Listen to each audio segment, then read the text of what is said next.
નમસ્કાર દર્શક મિત્રો, શિનોર સમાચારમાં હું મેઘા અગ્રવાલ આપનું હાર્દિક સ્વાગત કરું છું. આપ જોઈ રહ્યા છો શિનોર સમાચાર.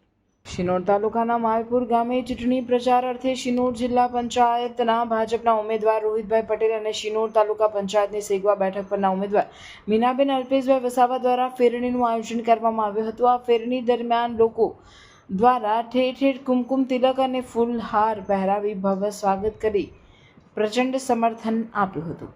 સ્થાનિક સ્વરાજ્યની ચૂંટણીને લઈ હવે ગણતરીના દિવસો બાકી રહ્યા છે, ત્યારે ઉમેદવારો પ્રચાર કાર્યમાં વ્યસ્ત જોવા મળી રહ્યા છે. ત્યારે શિનોર જિલ્લા પંચાયતના ભાજપના ઉમેદવાર રોહિતભાઈ પટેલ અને શિનોર તાલુકા પંચાયતની સેગવા બેઠક પરના ઉમેદવાર મીનાબેન અલ્પેશભાઈ વસાવા દ્વારા ગતરોજ સાંજે શિનોર તાલુકાના માલપુર ગામે ફેરણીનું આયોજન કરવામાં આવ્યું હતું.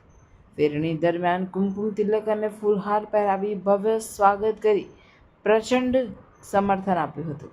આ ફેરણી દરમિયાન બંને ઉમેદવારોના ટેકેદારો, સમર્થકો, ભાજપના કાર્યકર્તાઓ મોટી સંખ્યામાં ઉપસ્થિત રહ્યા હતા.